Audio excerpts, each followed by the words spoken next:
নমস্কার বন্ধুরা, আমি গোপালী বলছি। আমি হাফ লিটার দুধ নিয়ে নিয়েছি। দুধটাকে গরম করেছি আর তার সঙ্গে এক বাটি না, হাফ বাটি চিনি নিয়ে নিয়েছি।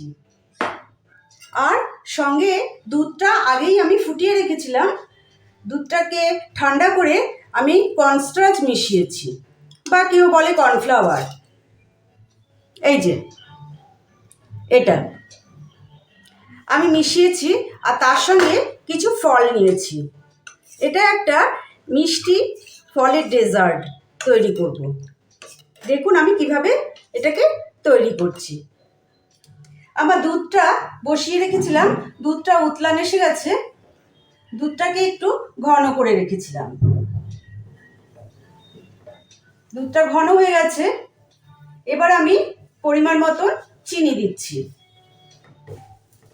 চিনিটা যে যেমন মিষ্টি খান সেইভাবেই দেবেন। আমার মনে হলো এই চিনিটাই এর জন্য যথেষ্ট। আমি চিনিটা দিয়ে দিলাম। চিনিটা দিয়ে আবার সবটা চিনি দিয়ে দিলাম। চিনিটা দিয়ে আবার এটাকে জাল করব। চিনিটা দেওয়ার পর দুধটা একটু পাতলা হয়ে যায়, আবার একটু জাল করব। জাল করে একটু ঘন করে নেব। একটু বেশি ঘন করে নিলে পরে ডেজার্টটা খেতে খুবই ভালো লাগবে। একটু জাল উঠুক, তারপর আমি আসছি।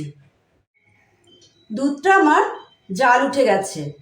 এটাতে আমি কোনো রকম কালার মেশাবো না। কালার না মিশিয়ে আমি এক চিমটি হলুদ ফেলে দিলাম, একটু কালার হয়ে যাবে। সুন্দর একটা কালার হয়েছে।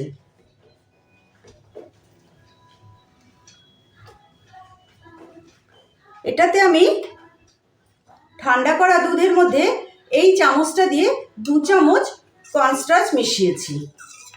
এটাতে এখন দেখব কতটা লাগে। যদি আরেকটু বেশি লাগে তাহলে আমি আরেকটু মেশাবো। আমার দুধ রাখা ছিল।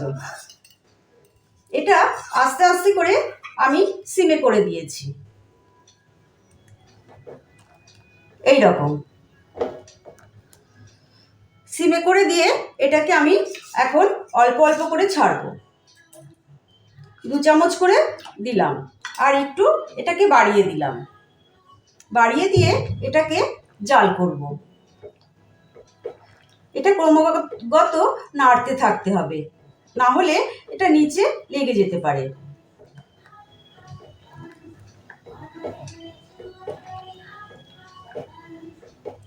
তারপর আমি আবার 2 চামচ মেশাবো। গ্যাসের আগুনটা কিন্তু আমি হাই করে রেখেছি। এটাকে জাল করতে হবে ক্রমাগত। খুব সুন্দর একটা ডেজার্ট, বাচ্চা থেকে বড় সকলের খুব পছন্দের। এটা শীত গ্রীষ্ম বর্ষা সবসময়ই এটা খেতে পারবে। আমি গ্যাসের আগুনটাকে আবার কমিয়ে দিলাম। আর একটু আছে আমার, সবটা দিয়ে দিলাম। এই চামচটা দিয়ে কিন্তু 2 চামচ দিয়েছিলাম। এটা এখন ভালো করে জাল করব ক্রমাগত।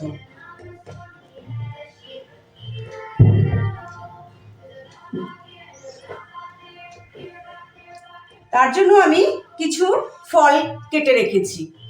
আঙুর আছে, কলা আছে, পেঁপে আছে, আর সঙ্গে বেদানা আছে। আপনারা যে কোনো ফল দিতে পারেন। এটা আমি জাল করি, তারপর আমি আসছি। এটা কিন্তু আমার হয়ে গেছে। হ্যাঁ, এটাকে ক্রমাগত নাড়তে হবে। নাড়তে নাড়তে এটাকে ঠান্ডা করতে হবে।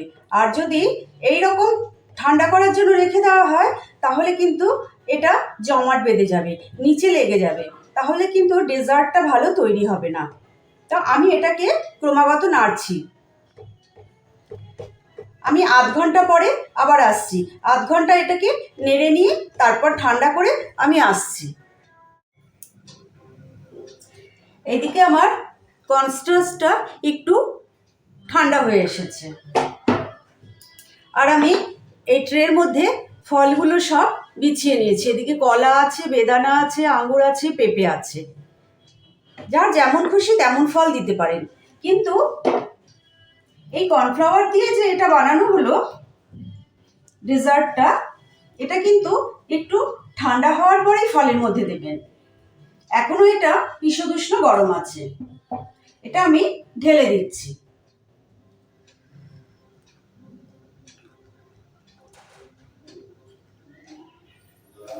সুন্দর করে আমি ঢেলে দিলাম। আবার এর মধ্যে একটু ফল দিয়ে দেব। আপনাদের ইচ্ছে মতন ফল দিতে পারবেন, আপনাদের ইচ্ছে মতন সাজাতে পারবেন। কাজু কিশমিশটাতে সবই দিতে পারবেন। আঙুরগুলো খুব বড় বড় ছিল, সেজন্য আঙুরগুলো আমি কেটে কেটে হাফ করে দিয়েছি। ভেতরে বীজ ছিল বলে আমি কেটে দিলাম, বীজগুলোকে ফেলে দিয়েছি। এদিকে বেদানা দিয়ে দিলাম, আর সঙ্গে এইগুলোকে সাজিয়ে দিলাম। যদি আমার রেসিপিগুলো ভালো লাগে তাহলে অবশ্য একটা লাইক, শেয়ার, কমেন্ট, সাবস্ক্রাইব অতি অবশ্য করবেন। আপনার বন্ধু বান্ধবদের সঙ্গে শেয়ার করার অনুরোধ রইল।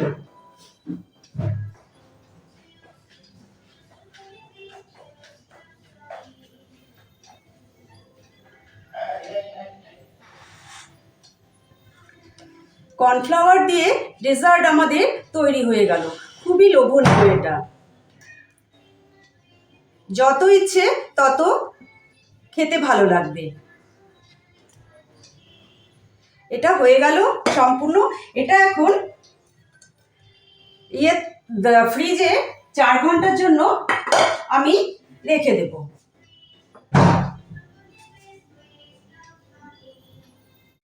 আমাদের কর্নফ্লাওয়ারের ডেজার্ট তৈরি হয়ে গেল। আমি এটাকে ফ্রিজে 4 ঘন্টার জন্য রেখে আবার আমি 4 ঘন্টা পরে আসছি। ততক্ষণের জন্য আপনারা ভালো থাকবেন, সুস্থ থাকবেন। 4 ঘন্টা পরে আমি এই কনস্টার্সটা নামিয়ে দেখালাম। দেখুন কি সুন্দর জমে গেছে, দেখতে কত সুন্দর হয়েছে। এই দেখুন, আমি কেটে দেখাচ্ছি কত সুন্দর জমেছে।